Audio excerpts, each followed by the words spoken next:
교회 밖에 계신 분들 죄송합니다. 믿지 않는 분들이 전도를 받음에도 불구하고 교회를 오는데 꺼리는 것 가운데 하나가 뭐냐면, 교회 가면 돈 이야기를 너무 많이 한다는 것 때문에 교회에 발걸음을 들이지 못하는 사람들이 많이 있는 것을 저는 잘 압니다. 종교개혁 시대에도 이 문제가 사실 사회 속에 큰 이슈가 되기도 했습니다. 그래서 많은 분들이 교회에 대한 이미지가 좋지를 않았고, 교회에 발걸음을 들이는 일에 대해서 망설인 것 또한 사실이기도 합니다. 그럼에도 불구하고 종교개혁자였던 칼빈은 이런 말을 합니다. 오늘의 교회의 문제는 돈에 대해서 너무 많은 이야기를 하는 것이 아니고 돈에 대하여 바른 이야기를 하지 않는 것이다 라고 말을 했습니다. 저는 목회를 하면서 어떻게 하면은 성도들로 하여금 이 돈에 대한 부분에 대한 부담을 줄여줄까에 대한 고민을 많이 했습니다. 그래서 헌금 바구니가 예배 시간에 이렇게 성도들을 향해서 일일이 찾아가는 것을 다 중단을 하고, 뒤에 헌금함을 놓고 들어오면서 각자 은혜되는 대로 헌금을 하는 그런 어떤 시스템으로 교회의 모든 구조를 바꿨습니다. 그럼에도 불구하고 최근에 들어와서 저에게 오는 하나의 딜레마 가운데 하나가 뭐냐면, 성도들한테 이런 돈에 대하여 헌금에 대하여 강조하지를 않아서 이 땅에 사는 동안 하나님이 우리 성도들에게 주셔야 할 축복이 제한을 되거나, 또는 이 다음에 천국에 갔을 때 하늘에 쌓아둔 보물이 없어가지고 원망을 저에게 하는 일이 생기면 어떻게 하나에 대한 영적 부담감이 저에게 굉장히 엄습해 옵니다.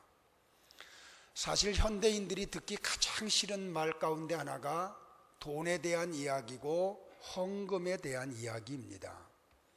그럼에도 불구하고 성도들의 심정 속에 또 어떤 부분이 있느냐면, 하나님이 내가 하는 일을 도와주셔가지고 수입도 늘어나고 좀 내 주변의 삶이 편안해지고 하나님이 주시는 은총이 넉넉해지기를 바라는 참 이상한 이율 배반적인 그러한 모습들이 우리들 속에 있는 것 또한 사실이기도 합니다. 저는 가능하면 헌금에 대한 설교를 안 하려고 몸부림을 치는데, 그래도 제가 나름대로 목회를 하면서 지금 하고 있는 게 뭐냐면, 송구 영신 예배를 통해서는 1년 동안 우리 성도들을 소망하며 축복의 메시지를 선포를 합니다. 그래서 제가 항상 강조하는 게, 송구 영신 예배를 부탁하는데 제발 빠지지 말라고. 왜냐하면 1년에 대한 축복의 메시지가 선포되는 시간이기 때문에 그렇습니다. 그리고 신년 첫 주간 첫 번째 주일날은 그 해의 표어를 주제로 해서 설교를 합니다. 그리고 두 번째 주일은 1년에 한 번 제가 작정을 하고 헌금 설교를 하는 주일입니다. 오늘이 바로 그 주일입니다. 잘못 오셨나요, 여러분들? 저는 그렇게 생각을 하지 않고요. 오늘 오신 분들은 정말 귀를 바짝 열고 1년에 한 번 하는 이 헌금 설교를 정말 여러분들이 마음을 닫고 듣지 마시고 가슴을 열고 하나님이 나를 향하여 주시는 음성으로 받는 그런 시간이 되기를 주의 이름으로 부탁을 드립니다. 여기에 아멘 하는 분들이 진짜예요. 자, 잘 한번 듣기를 바랍니다. 돈은 피해갈 수 없는 인생의 문제입니다. 그리고 이 돈에 대한 가치관을 어떻게 가지고 있는 것을 우리가 보면 그 사람의 인생의 가치관을 우리는 알 수가 있습니다. 감리교를 창시했던 요한 웨슬레는 이런 말을 했습니다. 나는 주머니가 회개하지 않는 사람의 회개는 신뢰하지를 않는다고요. 아무리 다른 부분을 회개해도 지갑을 회개하지 않는 사람의 회개는 신뢰하지 않는다는 말입니다. 사람이 예수 믿고 변화되고 구원받아서 천국 백성이 되었다고 하면 그 사람은 그때부터 돈을 쓰는 쓰임새가 달라지기 시작을 합니다. 영적인 영향을 막대하게 미쳤던 리차드 포스트라고 하는 분은 이런 말을 했습니다. 한 사람의 돈에 대한 태도를 보면 그 사람의 하나님을 향한 태도를 알 수가 있다라고 말입니다. 침례교 신학자였던 하롤드 피케트라고 하는 분도 비슷한 말을 했습니다. 그리스도인의 영성의 출발점은 바로 11조의 실천에서부터 시작한다라고 말입니다. 저는 이 말에 대하여 전적으로 동의를 합니다. 어떤 분들은 11조를 반대하는 분들 가운데 무슨 말을 하냐면 11조는 구약적인 명령이지 신약에는 없다고 말을 합니다. 그런데 여러분들 성경을 가만히 보세요. 예수님이 교훈하신 말씀을 가만히 들어보면 예수님의 말씀 가운데 3분의 1이 돈에 대한 이야기입니다. 그런데 우리는 자꾸 그런 쪽에 눈을 가려요. 그리고 안 들으려고 그래요. 그러면서도 하나님 앞에 축복받기를 원해요. 하나님은 당연히 내가 예수 믿었기 때문에 내게 복을 주셔야 되고 나를 번성하게 해주셔야 되고 내가 하는 일을 도와주셔서 잘 돼야 되고 우리 자녀들의 앞길이 시온의 대로같이 열려야 되고 우리 가정은 병드는 게 없고 병원 출입하는 일이 없고 그래서 물질이 새어나가는 게 없어야 된다고 우리는 하나님 앞에 요구를 해요. 그럼에도 불구하고 하나님이 우리에게 무엇인가를 요구할 때 나와 여러분의 모습을 살펴보면 우리가 얼마나 인색한지 몰라요. 그러면서도 하나님은 나를 도와주셔야 되고 내가 하는 일에 축복을 해주셔야 된다고 하는 당위성을 자꾸 강조를 해요. 오늘은 그래서 다른 얘기는 하지 않고 11조에 대한 이야기를 성경적으로 한번 풀어가는 시간을 갖겠습니다. 여러분들 가슴을 열고 제가 얼마나 기도를 했는지 몰라요. 왜냐하면 이 헌금에 대한 설교를 하면 아예 시작부터 마음의 문을 닫는 사람들이 있기 때문에 그래요. 그리고 이걸 정말 본인을 향한 하나님의 축복의 메시지로 받지 못하고 자꾸 귀를 닫으려고 하는 사람들이 있기 때문에 한 주간 동안 집회를 인도하면서 얼마나 기도를 많이 했는지 몰라요. 자, 한 번만 더 우리 옆에 분들 부부가 같이 앉아 있으면 부부 가운데 또 우리 성도님들과 같이 한번 나누기를 바라요. 오늘 말씀에 은혜 받기를 바랍니다 하고 교제하세요. 가슴을 열고요. 자, 오늘 창세기 14장은 전쟁에 대한 기사가 나와 있어요.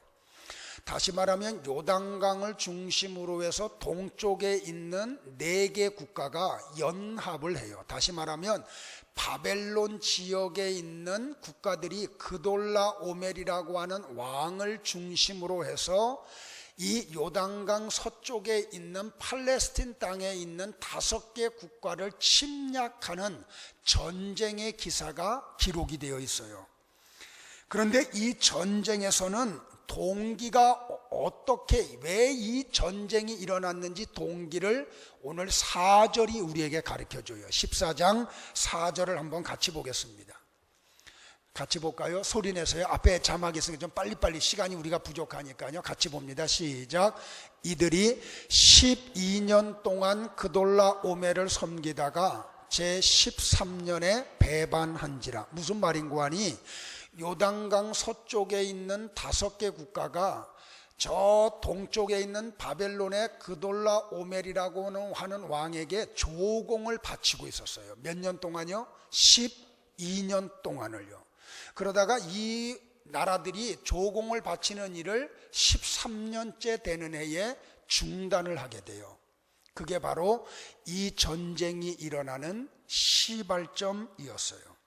그런데 이 전쟁에서 어떤 일이 벌어지냐면 특별히 이 그돌라오멜이 연합을 해서 와가지고 어느 지역을 집중적으로 무찔렀냐면 소돔 땅을 향해서 가서 소돔 왕과 소돔 나라의 많은 사람들을 포로로 끌고 가고 재산을 탈취해서 지금 본국으로 돌아갑니다.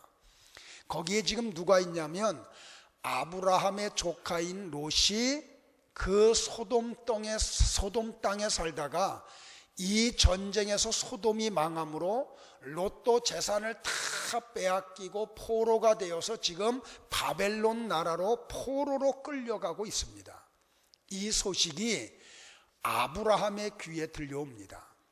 아브라함은 비록 조카가 좋은 땅을 차지해서 갔지만 하나님의 은혜 속에서 자기가 잘 되는 걸 발견하고 조카의 아픔을 견딜 수 없어서 집에서 양육하던 군사 318명을 데리고 포로로 끌려가고 있는 롯의 가정을 구원하려고 그가 뒤쫓아가서 이 사람으로부터 전쟁을 승리로 하고 조카의 가정과 재산을 다시 회복해서 돌아오는 장면이 본문에 있습니다. 14절, 15절, 16절입니다. 한번 같이 한번 또 볼까요?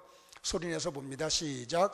아브라함이 그의 조카가 사로잡혔음을 듣고 집에서 길리고 훈련된 자 318명을 거느리고 당까지 쫓아가서 그와 그의 가신들이 나뉘어 밤에 그들을 쳐부수고 다메섹 왼편 호바까지 쫓아가 모든 빼앗겼던 재물과 자기의 조카 롯과 그의 재물과 또 부녀와 친척을 다 찾아왔더라.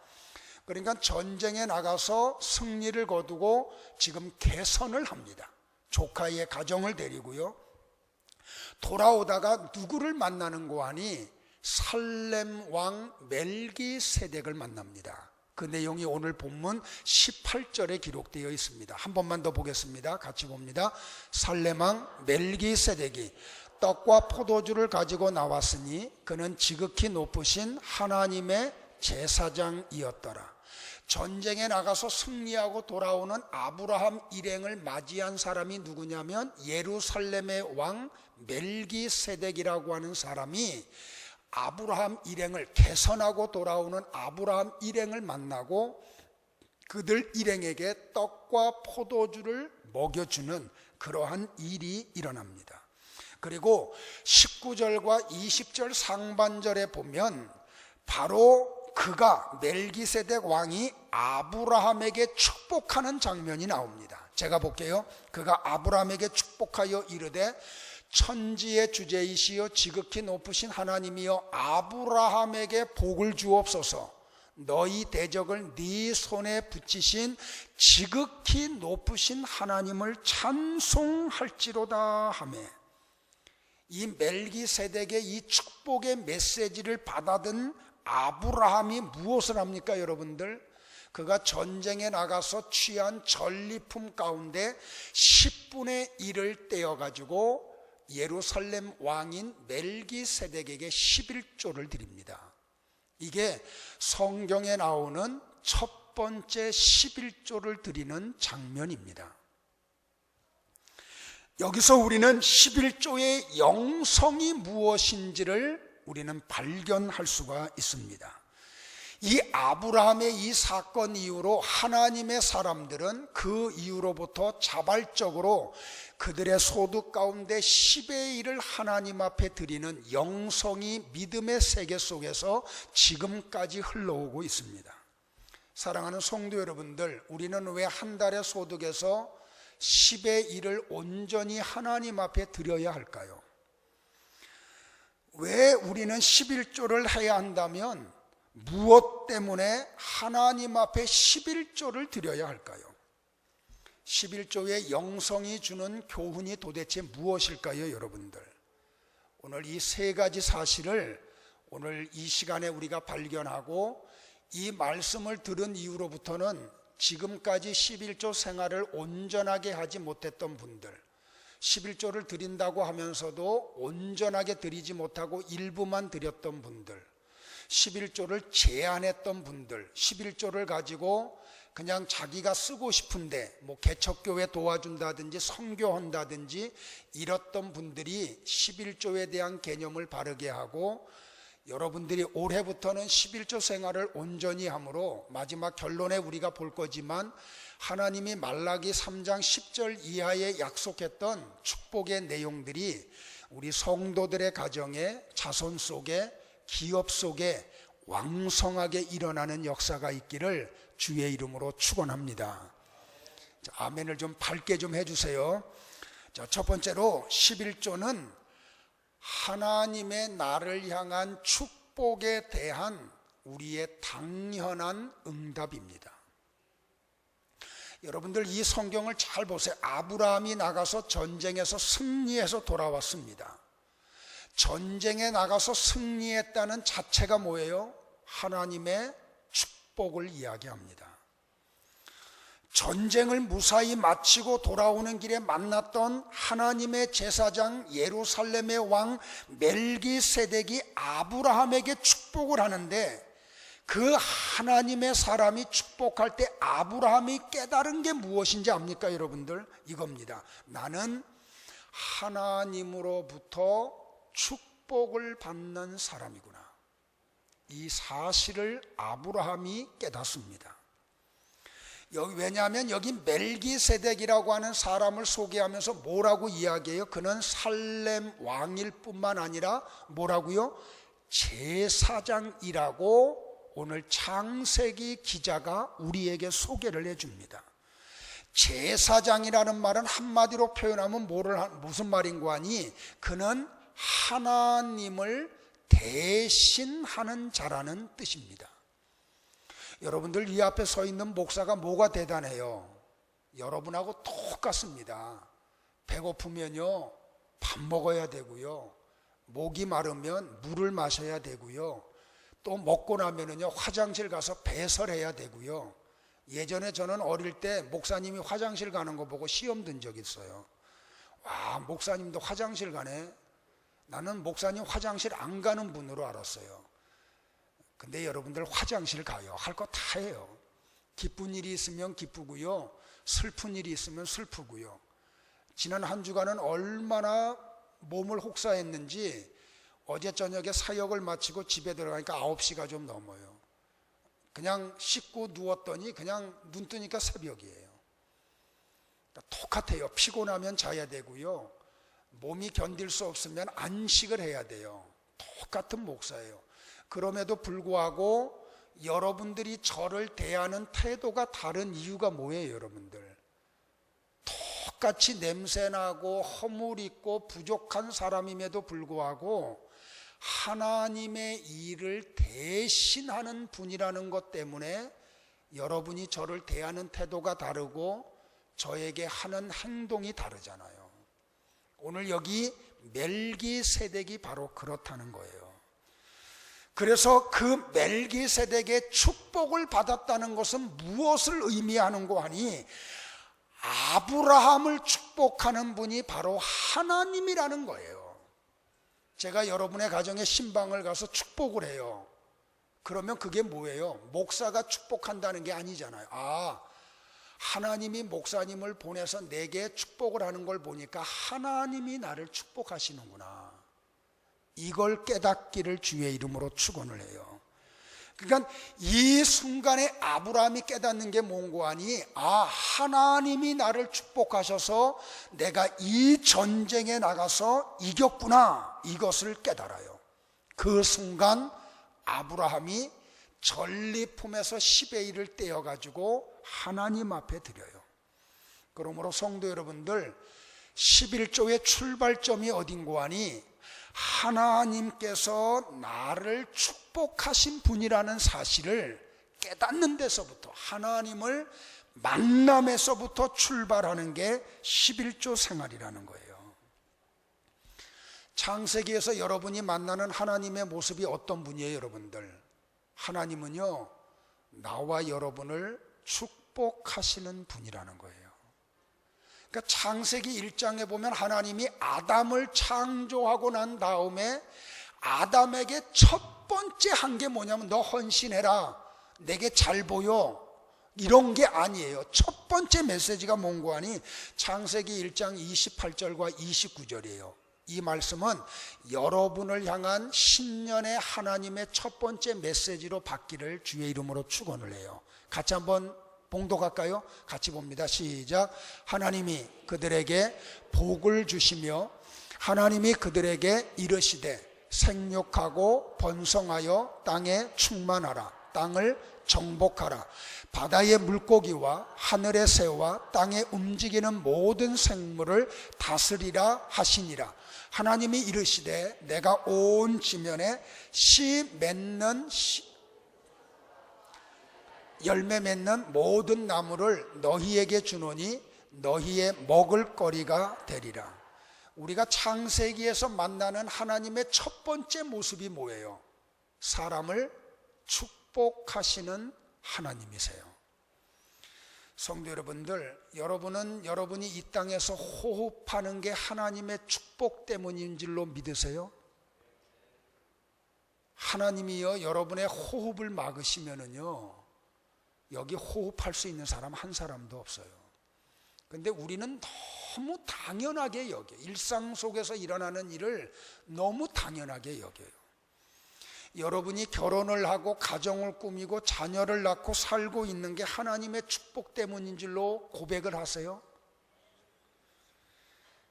만약에 여러분이 이 모든 것이 하나님의 축복이라는 사실을 깨닫는 순간 우리는 자연스럽게 하나님 앞에 10의 1을 드릴 수밖에 없어요.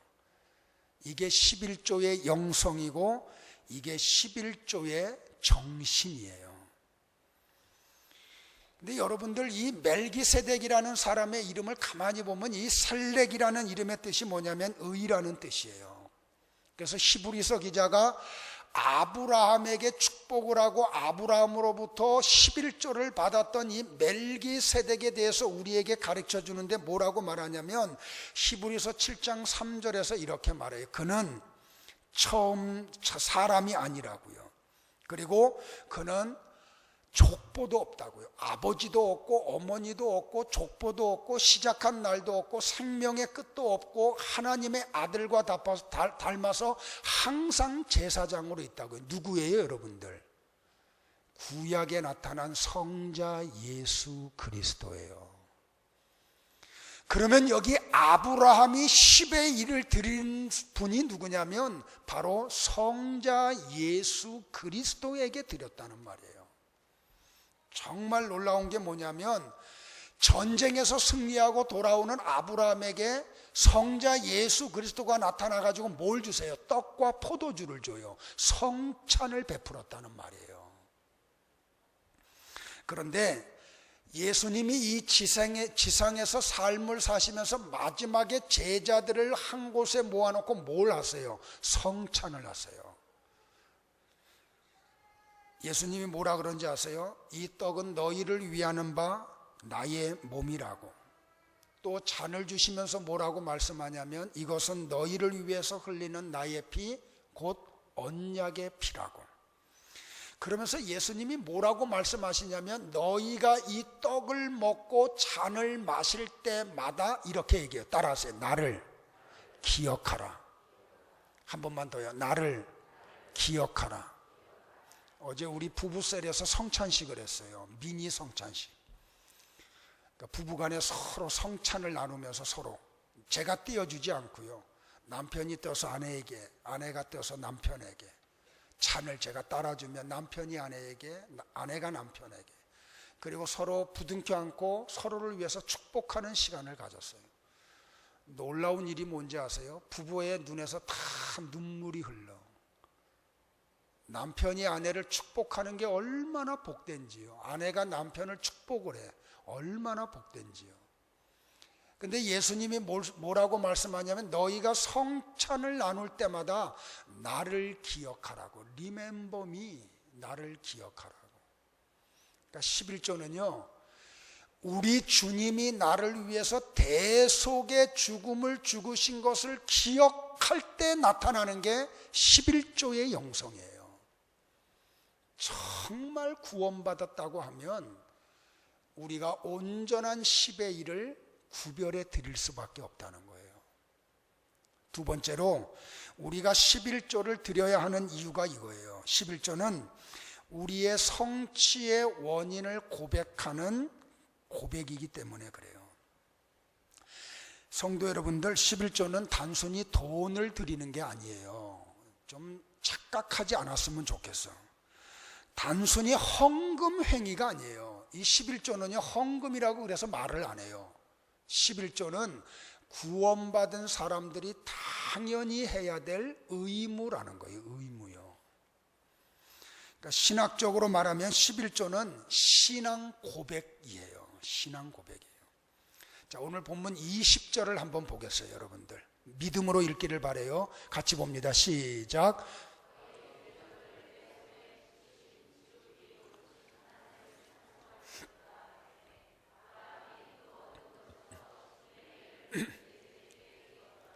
여기 뭐라고 말하냐면 하면 너희 대적을 네 손에 붙이신 지극히 높으신 하나님을 찬송하라고요. 무슨 말인지 아세요?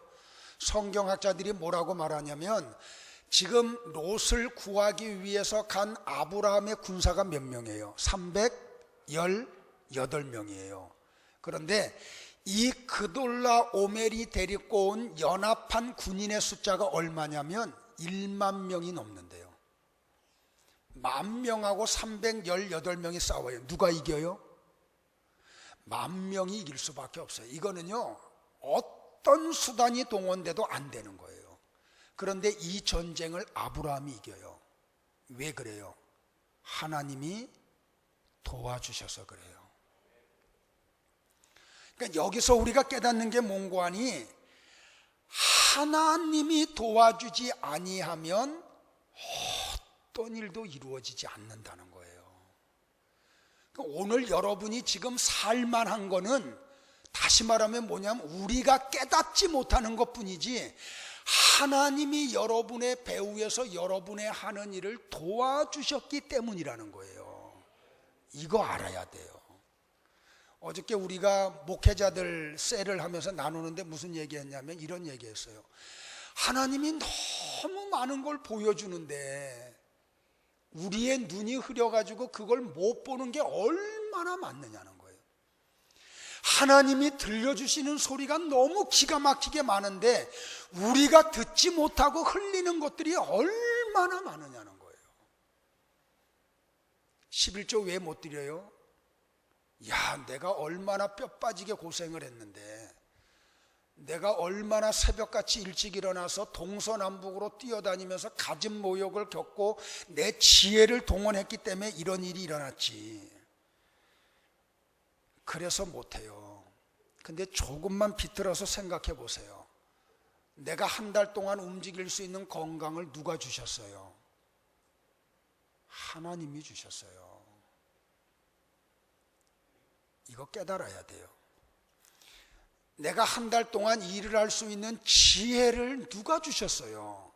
하나님이 주셨어요. 제가 성경 타자 통독을 하는데 어저께까지 사무엘하를 다 치고 마태복음도 한 10장까지 치고 디모데후서 다 쳤어요. 근데 참 재미있는 게 사무엘하 마지막 부분에 가니까 이런 장면이 나와. 하나님이 다윗을 심판하시려고 다윗에게 한 가지 마음을 줘요. 다윗이 한 게 뭔지 아세요? 인구조사예요. 인구조사가 끝나고 나니까 하나님이 가시라고 하는 선지자를 다윗에게 보내가지고 너 둘 중에 하나 택하라는 거예요. 3일 동안 온역이 있든지 아니면 너 3년 동안 원수들에게 시달리든지 둘 중에 하나 선택하라고. 그러니까 다윗이 짧은 거 선택해요. 3일 동안 온역에 드는 걸 선택하겠다고. 그리고 난 다음에 어떻게 되는지 알아요? 수만 명이 그 온역 때문에 죽어요. 제가 그걸 보면서 뭘 생각했는고 하니, 야, 내가 하는 생각조차도 하나님이 나를 은혜의 세계 속으로 넣는 생각을 주셔야, 아, 내가 그런 은혜로운 생각을 하는구나. 만약에 하나님이 나를 재앙하시고 심판하시려고 하면 내게 악한 생각, 하나님이 기뻐하지 않는 계획을 갖게 해서 그걸 하게 하고 하나님이 심판하신다는 걸 깨달았어요. 그리고 나서 오늘 나를 보니까 이 모든 건 다 하나님의 은혜야.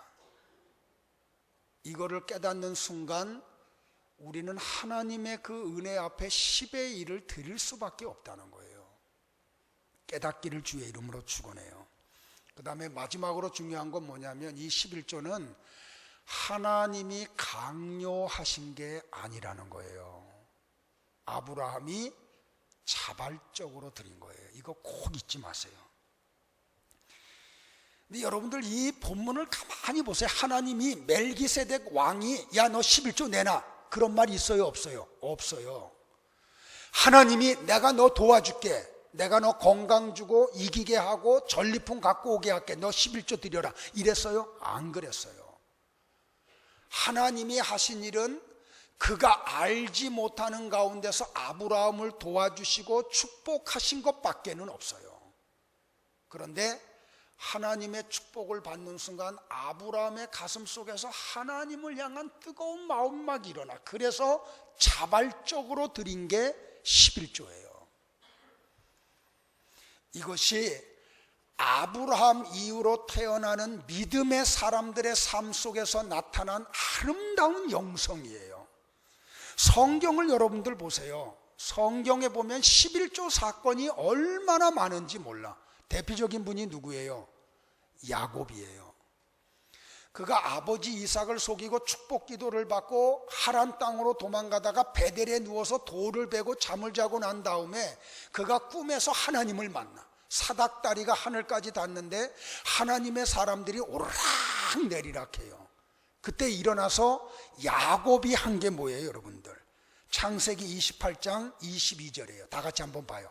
잘 보세요. 여기서도 하나님이 야곱에게 11조 드리라고 강요한 적 한 번도 없어요. 말씀 없어요. 하나님이 야곱에게 한 건 뭐냐면 축복밖에 없어요. 약속밖에 없어요. 내가 너와 함께하고 내가 너를 도와주고 내가 너로 하여금 편안하게 다시 이 땅으로 돌아오게 하겠다. 자 보세요. 그 이후에 야곱의 고백이에요. 다 같이 봅니다. 시작. 내가 기둥으로 세운 이 돌이 하나님의 집이 될 것이요 하나님께서 내게 주신 모든 것에서 10분의 1을 내가 반드시 하나님께 드리겠나이다 하였더라. 어떻게 해요? 야곱이 자원해요. 11조를 하나님이 강요하지 않아요.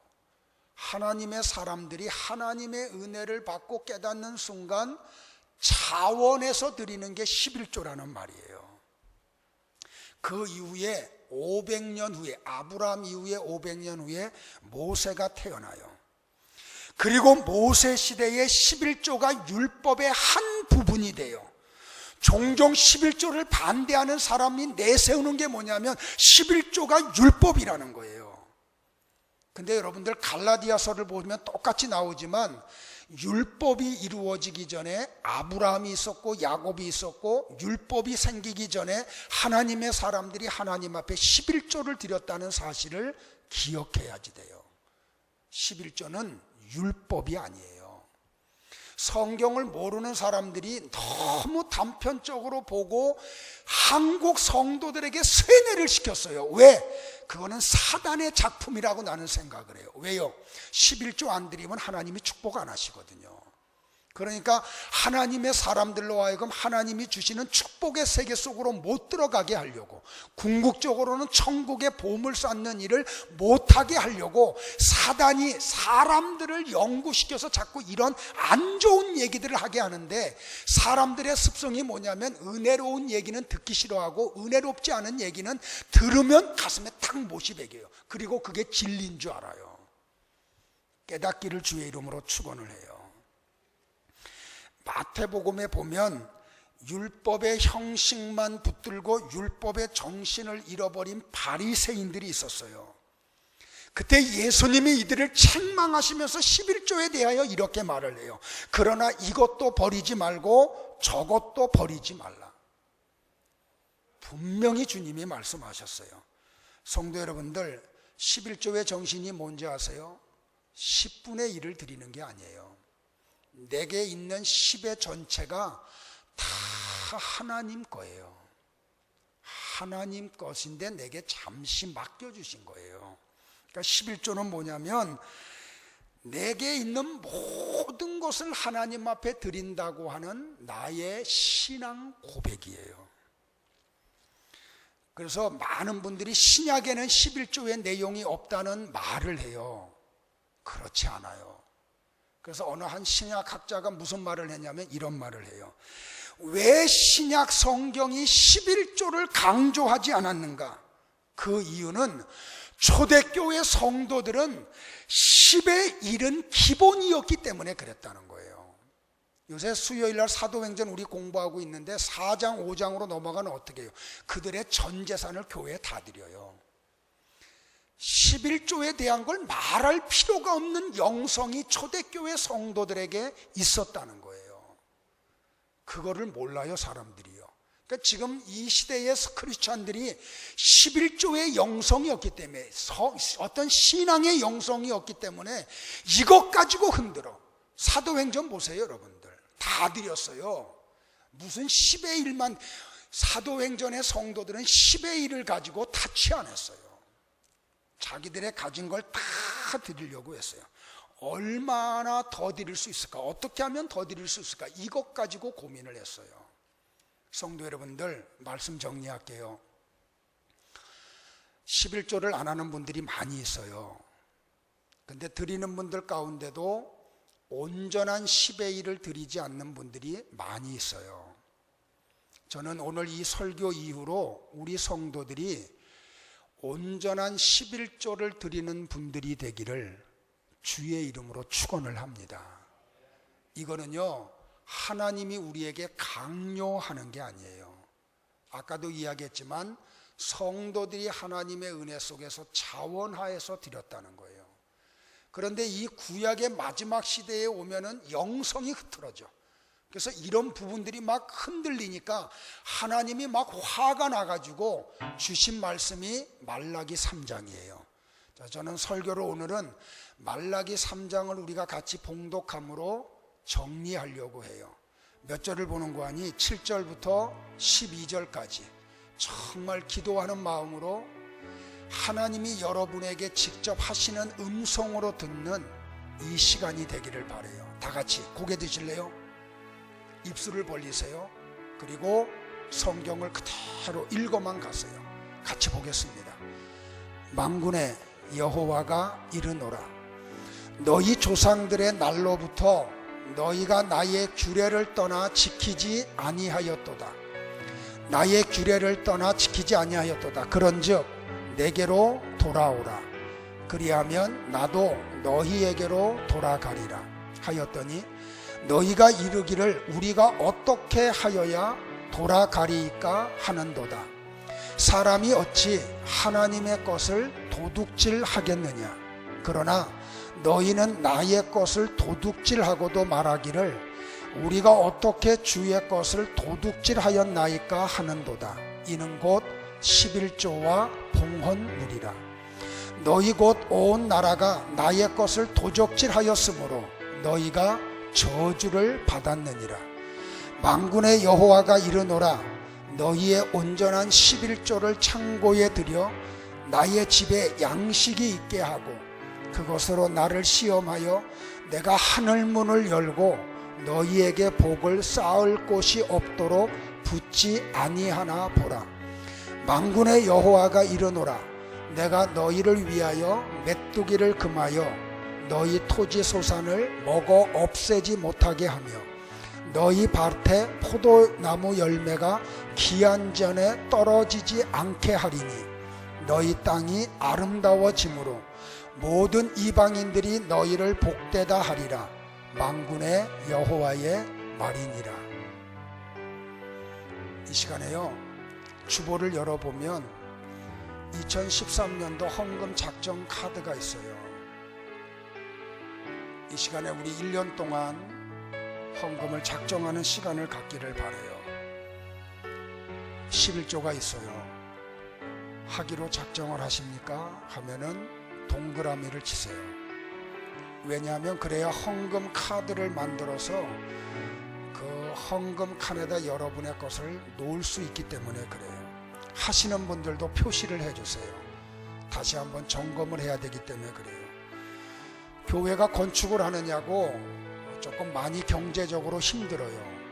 그래서 우리가 건축 이후에 이렇게 와서 하나님이 세우는 아름다운 제단에서 우리가 편안하게 예배를 드리잖아요. 우리 새로 와서 이렇게 예배를 드리는데 하나님 건축에 동참하지 못했지만 그래도 이후에 내가 좀 동참하기를 원합니다. 좀 교회가 한 석 달 동안 조금 힘들 것 같아요. 여러분들이 조금만 같이 힘들지만 협력을 해주시면 좋겠어요. 그래서 한 사람이 매주 1만 원, 우리가 따로 건축원금 작정하는 시간을 갖지 않으니까요. 매주 1만 원 우리가 가정별로 하는 게 아니라 한 사람이 10,000원씩 우리가 1년 동안 좀 하기를 원합니다 하면 동그라미를 쳐주시고요. 선교비가 많이 줄었어요. 그래서 우리가 선교사님들을 후원하는 일에 지금 어려움이 있어요. 그래서 여러분들이 선교 헌금은 한 달에 얼마를 하겠습니다. 여러분들 경제적인 수준을 생각하시고 액수를 좀 적어주시고요.